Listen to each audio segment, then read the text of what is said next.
What made you a Kentucky fan, I guess, first of all? So my dad went to Kentucky Auburn in 2005 at Commonwealth, brought me back a hat, started to get into it in about 2011-12 when the UK coverage got much better. National Championship came around, and then that started kind of all of my sort of love for the sport and college football in general and college basketball. Then the platoon year, Willie Cauley-Stein and all that, sort of Alex Poythress and all your players like that. So just kind of escalated from there, and the British coverage has got so much better watching football and basketball. It's a lot easier to actually start following Kentucky over here. I was going to ask, how many games are you able to see? So I now have ESPN Player, so anything. But the UK coverage, it's on a Saturday afternoon, you get 2 or 3 in the early kickoff, 2 or 3 in the mid one, and then 2 or 3 in the evening. And when Kentucky loses to Georgia, they're often on British TV, so I'll watch that. And then what about? That's funny. So like when the games aren't at like 9, that's what, like about 2 in the morning here. Stay up for 9 o'clock games? Sometimes we'll have it on my phone, falling asleep, watching it here and there, and just waking up methodically. Used to be in nightclubs at university with 2 in the morning watching it because it was always on the telly. So yeah, do you have like your friends and everything? You try to explain to them what college basketball? They have no idea. It's just kind of one thing I've kind of kept to myself a little bit. Dad keeps an eye on it.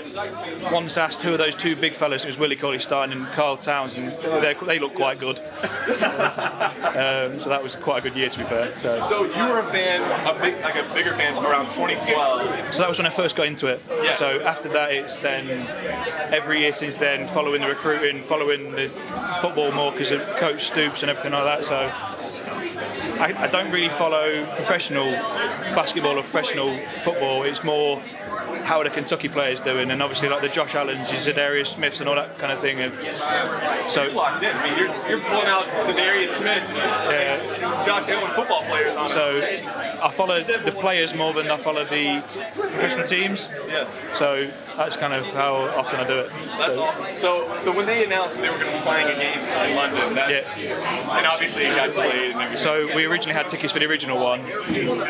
For us to come to Rupp Arena, it's next to impossible. Right. But to London, it's a 2.5-hour drive. Not a lot of money compared to how much it would cost. It's an absolute, I'm doing this, I don't care. I'm busy that day. So then when he came around the second time, it was quite an easy decision. And he said, yeah, I'll come with you, don't worry.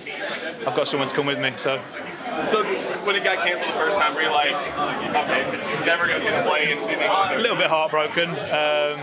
But it was that hope that, okay, let's see what happens. And then when they said we're looking to rearrange it, it was wait for tickets. Oh, they come out, okay, buy them. So it was fairly easy. That's so cool. That is awesome. That is really cool. We grew up in a place called Derby. It's about 2.5 hours from London. It's literally the middle of the country. So I've been effectively following, I'm 26 now, so following Kentucky since, 2011, 12, so you're talking at least 10 years now, so 15, 16. But it's all because of Dad going to Auburn, Kentucky in 2005. It's kind of, here's a hat, who are they? Right, okay, so you start looking at who they are, get a bit of research, and I love all sports, but I can get quite nerdy on this one, so. So you're going to miss England in the World Cup? Yeah, only found out that one out yesterday, but he'll live. Apparently. You're going to be following it along, I guess? No, because you're giving your undivided attention to this. This is once in a lifetime. I can watch it on highlights when I get home. I love it. He may watch it on. He may be sitting there on his phone, but I definitely won't be. All confidence, though. They're gonna move on to the quarterfinals. Let's hope so. Senegal are a good side, so. Senegal are a good side. So are you all right with okay. So I got one more question for you. Then I mind if I just ask you a question? It's really easy, real laid back. Last thing would be Derby County. What's your team? So we're Arsenal fans because. League right now. I'm a Tottenham fan. That's a disgrace. So I picked them because of the Cubs, and I felt like the hopefulness and the losing they go well. Okay. They go together pretty well. always losing. Spursy, that is. It's about divine Tottenham bottle job. It's helping with Kentucky football, though. Yeah, It has helped with that. So we're Arsenal fans because your dad's originally from London. All of our entire family, grandfather, great grandfather, going back over 100 years, all Arsenal fans. I wasn't given a choice. Derby, they're all okay. They've had a bit of financial troubles recently, so I've got a lot of friends who care deeply about Derby County. But We're one of the original founders. yeah, so they're old, over 150 years old now. So They'll come back. Arsenal, obviously, in the Premier League, the fan base, the supporters are, I mean, it's top level for any sport across the world. How you've seen Kentucky fans and you've seen video referees. Yeah. Where does like the craziness of the fan base rank? I think because you guys don't have professional sports, Kentucky is the everything and only thing. And therefore it makes it easier for you guys to really care about Kentucky.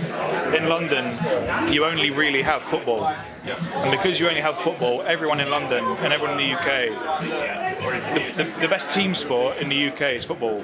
Cricket, rugby, they don't quite have the same following, whereas you guys have 4 or 5 major sports, but because you're all spread out, I think the fact that Kentucky is the only be-all and end-all in your state versus Unfashionable club. what I was trying to explain to my dad was obviously Kentucky having Rick Pitino in the late 90s, winning a national championship, and then going to the NBA and then coming back to Louisville and winning a national championship in 2013. So, yeah, not particularly liked in Kentucky.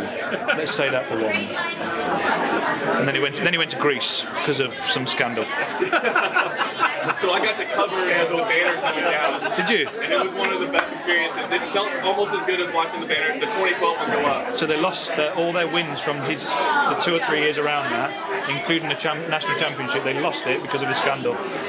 So they, as you said, Off camera, you did explain that to me. but yeah. Could you imagine if like Arsenal wins the cup and they're like a couple years later like nope, that's not going to count. Yeah, heartbreaking.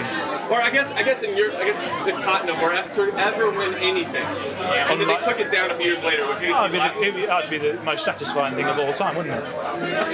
No, not really. My father was London born and bred. I was born in London.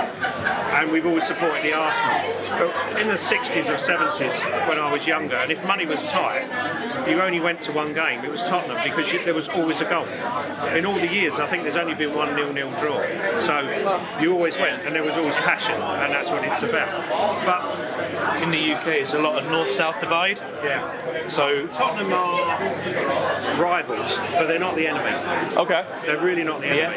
It's You have to respect your opponents. The real challenge is London clubs versus the Northwest, Liverpool, Manchester United, Manchester City, Everton. I mean, London came late to association football or soccer.